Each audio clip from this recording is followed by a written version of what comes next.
On the line here with famed Trends Forecaster Gerald Celente, a heavyweight in that field, and also as a political observer, very well respected, very well researched. Gerald, I guess you and I kind of agree on one thing right off the bat here today, that Bernie Sanders is coming on strong.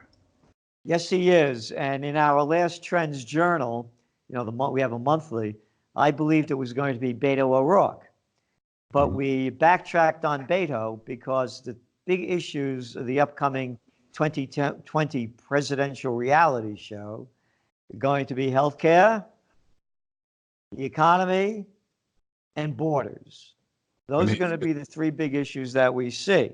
he's hitting on all three, unlike not like the other candidates aren't presenting it as well as he is. Is that your reading on it too? Well, what the other ones are, and that's why we backtracked on Beto, is that he's screaming for open borders. Hmm. And this is going to be an election like the last one. The swing states will count. Yeah, And look where Bernie's been for the last couple of days. right. Over there in Pennsylvania, trip to Michigan, Ohio, and he came out against the open borders. Hmm. And he's saying that, we can't do that. But more importantly, on the issue, he's even criticizing Trump about NAFTA. And he's saying that Trump isn't strong enough on it. He said, I challenge Donald Trump, for once in your life, keep your campaign promises. Go back to the drawing board on NAFTA, Bernie said. Do not send this treaty to Congress unless it includes strong and swift enforcement mechanisms to raise the wages of workers and to prevent corporations from outsourcing American jobs to Mexico. Right. All right, now, think about this, Larry. When Trump says this as a Republican, and I'm a political atheist, I don't like anybody out there. Actually, the only person I like is Tulsi Gabbard from the congresswoman from Hawaii, because she's against all the wars. Hmm. So when I say Trump, it's not like I'm, giving him any credit or supporting Right. him. But if Trump just said what Sanders said, which he has said many times over, the Democrats attack Trump for that. But they're not attacking Sanders when he says that. And what's also important about this, again, he's saying this in the Rust Belt states, the Right. swing states, because it's going to be a swing state election. And union households, 51% of them voted for Clinton, and 42% voted for Trump. Yeah. So Bernie's winning over also the people making under $50,000 Hmm. households. So he's targeting them, and he's doing it very, very smartly. The way I see it, Gerald, is that what Bernie is already managing to do is presenting the alternative to Trump that a lot of the independents, crossover Democrats wanted to begin with, if Sanders had gotten the nomination rather than Hillary, who stole it from him. So he's presenting them with a platform that they're most resonated with, with healthcare and with outsourcing of jobs. So I think he could win over the independents and crossover Democrats that in 2016 went to Trump. He could get that group now, enough to put him over. Oh, I agree with you. And the other thing that Bernie is separating himself from the others is that he is pretty hawkish on a lot of foreign policy. Hmm. For example, this is his response to what's going on in Venezuela. And let me see here. Uh,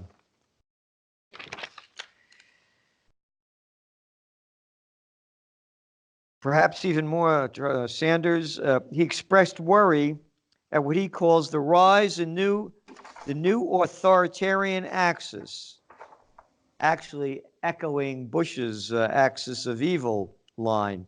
Hmm. Asked whether Venezuelan President Nicolas Maduro was part of this axis, Sanders said, yeah, it's a failed regime. From all the recent evidence, it appears that the election was fraudulent. Larry, that's total BS. Right, right. That election was monitored. We did a big story about that in the November Trends Journal. Do you think that's just because he's ignorant of the facts, or is he on No, board with the party line? he's playing. He's playing to win. Again, I'll go on. And despite his ideology, what we need to see is democracy established in Venezuela. That does not mean deciding that some politician is the new president who never won the election, talking about Guaido. The world community has got to be mindful of the humanitarian suffering and the hunger that's going on in Venezuela right now, Bernie said. But at the end of the day, I think what you want in one of the largest countries in Latin America is free and fair elections. And we want to do everything we can to establish democracy there. So in other, Have you heard that line before yeah, about invading nations to right. bring them freedom and democracy? Over and over again, Gerald, we've agreed on that in the past. So what you're saying is that Sanders, despite his presentation as a candid, tell it like it is candidate, he's really being politically crafty. You got it. 100%. This is an outrage. This is an outrage. There's a humanitarian crisis in big part in Venezuela, besides the failed government, is the economic warfare launched against Venezuela by the United States with sanctions. Right. And And they're blaming Maduro for that, and we're the ones that are creating that economic crisis. a good part of it, Maduro created his share of it as well. But we're making it much worse. Their oil sales are down to virtually nothing. You know, Citgo is a Venezuelan company. And now, of course, they can't bring any more oil in from Venezuela. And by the way, this ties into a much bigger story. You're seeing oil prices starting to go up at the Yeah, peak of the driving season. Now they're almost $3 a gallon.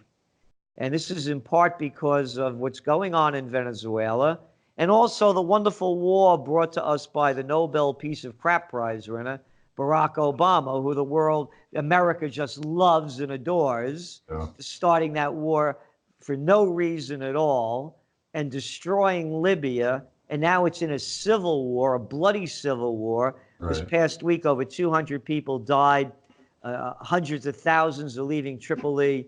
The place is a hellhole. And that's also pressure on oil prices. So what's going on with the lack of supply coming out of Venezuela and Libya, that's too is helping to drive up oil prices, which are going to be detrimental to the global economy because the more money you put into your gasoline, into your tank, the less money that goes into registers, whether it's retail, restaurants, or whatever, or hospitality, you name it. Well, you mentioned that some of the fault is Maduro's, but according to my reading of it, a lot of that was resistance by the elites that play ball with the U.S. corporations. So they were restricting food and other items intentionally. So the elites who are still in control of a lot of the economic sectors of Venezuela have been making it tough for Maduro, and he's been getting the blame. That's the way I see it to an extent. Oh, you're 100% right. That's definitely a factor. But again, you know, most governments are run ineptly anyway. And Hmm. to some, you know, some of that, of course, is on Maduro. But the oligarchies are still ruling Venezuela. Yeah, And you're 100% right. They're the ones that are keeping the food out of the places.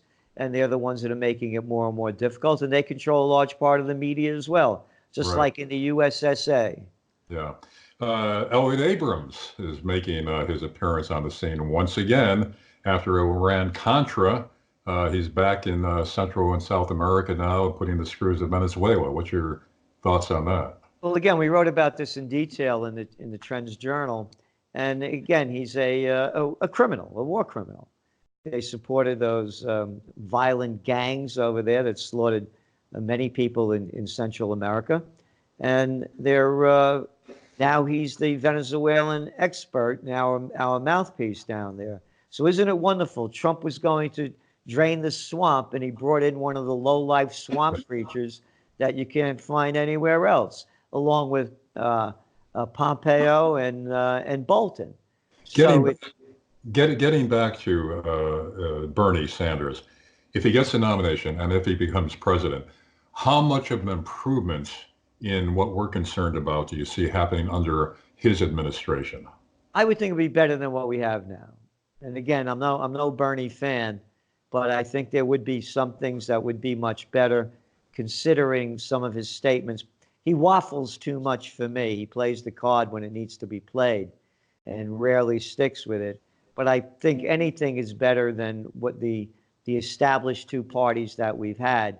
But, again, with Bernie, yes, as you mentioned earlier, the Democratic National Committee shafted him, as the WikiLeaks had shown. But as soon as he was defeated by Hillary Clinton and didn't get the nomination, he was 100% behind her. Yeah. And so to me, that's a sellout person. Or a person who's biding his time playing ball until he gets a chance to. Yeah, again, but a person of integrity doesn't do those kind of things. Just speaking for myself. All right, speaking of integrity, Sanders is Jewish, and what surprised me very much during that Fox town hall meeting is his statement, which you have been saying for a number of years now, that it is not anti-Semitic to criticize the right-wing government of Israel. What do you make of that? Well, again, many of my Jewish friends criticize Israel. And of course, that's only the propaganda we hear from AIPAC and others that try to shut everybody down who criticizes Israel. And so is Bernie also, does he not want to give Israel the $3+ billion a year that we give them? I'm not sure. Do you know if that's a fact or not? I don't know how he's voted on that in the past. He hasn't mentioned anything of that to my knowledge. But don't you find that extraordinary?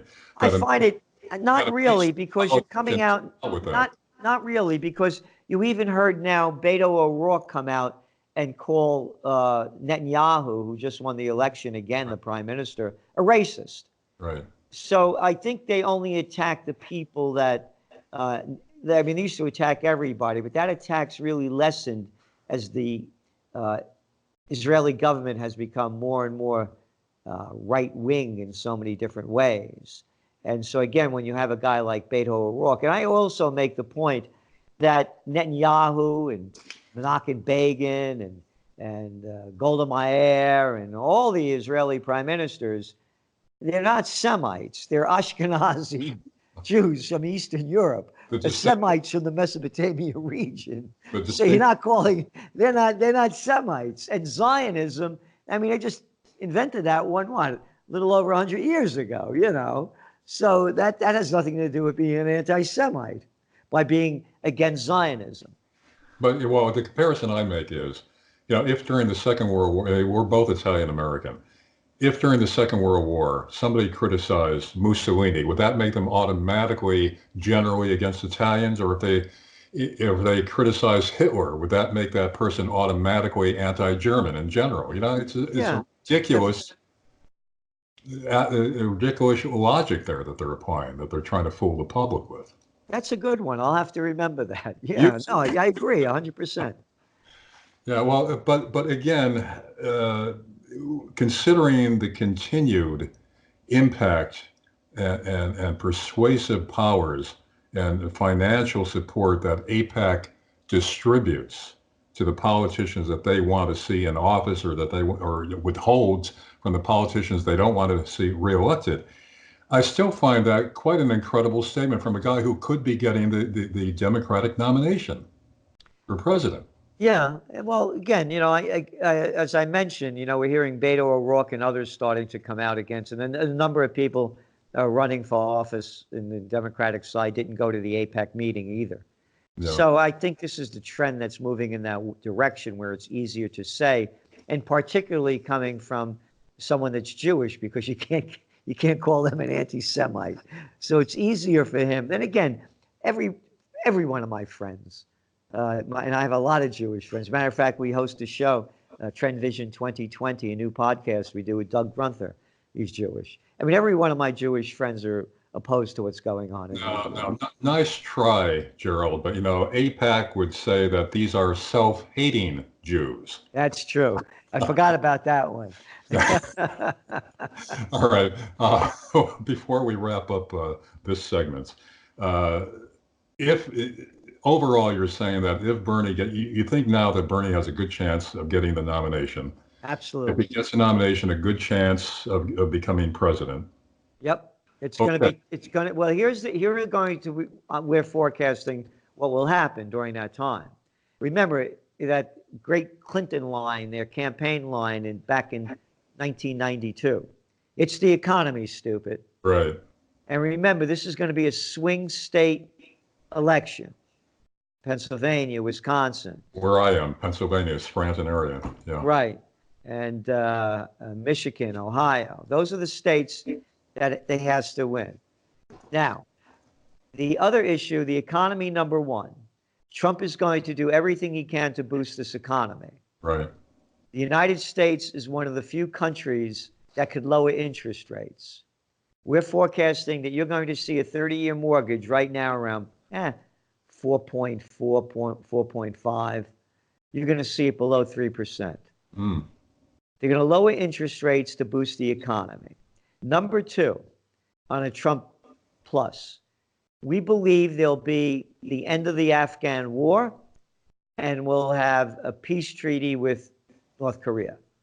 Those are going to be two of the Trump cards we believe that will be played before the 2020 election. Okay, in terms of Trump being able to play those cards, one of them is lowering the interest rates. Now, does he have control over the Fed? Because they were bucking him before. They bucked them and they bent over and backtracked. Go back to 2018 September. On September 19th, we issued a trend alert, an economic 9/11. We warned that the markets would swoon. This is the day before the S&P 500 hit an all-time high. Right. We said these things are going to go down. Why? Because the Federal Reserve had indicated they were going to raise interest rates one more time in 2018 and 2 to 3 more times in 2019. Right. They backtracked on January 4th, 2019. They were going to be, quote, patient with raising interest rates. But you don't think they'll bump them up again just to mess it up for Bernie, for Trump rather? No, they have the president has the power. You look what happened to that guy Burns under Nixon. And Nixon warned them not to raise interest rates. He didn't. Paul Volcker came out with a new book, The Fed Chair Under Reagan. And he told how he was called into the White House by James Baker, the chief of staff. Right. And Baker said to him, and the president sitting next to him in the library, you have orders from the president not to raise interest rates. What independent Fed? Who are they independent to? They're a gang. They're banksters. Were they independent? They're not independent.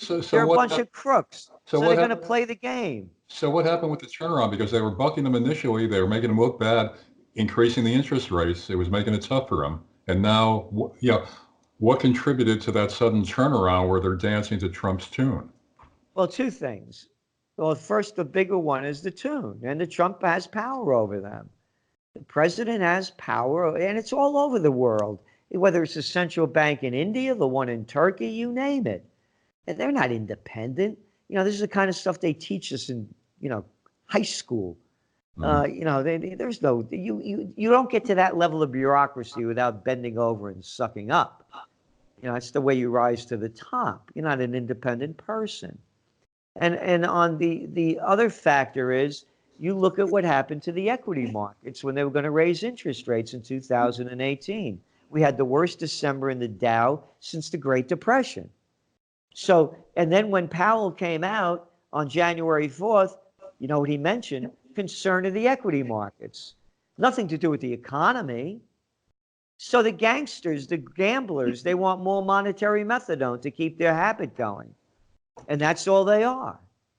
So they're not going to bring down the economy to bring it to, look, we still have, Larry, with a 2.25 and 2.50 overnight Fed rate, it's still historically low. Yeah. Yeah. All right. One last question for this segment. Assuming that he gets a nomination, assuming that he becomes president, once again, you're reading on how much of a better direction we'll be going in under a Bernie Sanders administration. I would say on an important issue, there may be a winding down of the war talk and our war activity and a redirection toward rebuilding the nation, possibly. You don't really hear him talking too much about that, but I would assume that would be one of the things. And again, I believe he's definitely going to get the younger vote, which is a big vote now. And there will be, and on the healthcare issue, people just can't afford it. Right. And Right. it's a terrible system, the one we have now. You know, I just had a friend of mine. He had a problem. He went to the hospital. They put a, this is just 2 weeks ago. They put a catheter in him, and the doctor said you could take it out tomorrow. He took it out the next day, and the problem flared up. He went back to the doctor. They put it back in. He got a bill, $13,000. Yeah. $13,000. I have pretty, well-to-do friends, not rich, working people, but they're doing okay. They're paying $30,000 a year in health insurance. Yeah. I know, Gerald. I know some from my own personal experience with myself and my friends. And that's what the Republicans keep missing, and that's what got the Democrats the House in 2016, health care. And the Republicans are still bashing health care, it's socialism. That's not resonating with the people. No. How come they don't catch on to that? Because they're stupid morons. They're freaks and fools. Look at them. Look at their faces. Look at their names. Listen to their words. Lindsey Graham, Mitch McConnell. I mean, how could anybody? And then the Democrats, too. I mean, they're a freak show as well. Because this isn't socialized medicine. You look at the healthcare companies and the profits they reaped since Obama forced us to buy healthcare from private corporations. Look, up 300% since that happened. Right. That's fascism, the merger of state and corporate powers. This isn't socialized medicine. It's a tax on the people. So that's not a good system either. Gerald Celente, thanks for being with us. Trends forecaster, very well respected, a person who always has research behind it in depth and knows what he's talking about. Thanks for being with us, Gerald. Hey, Larry, great being on with you, and thanks for all that you do. Thank you, Gerald.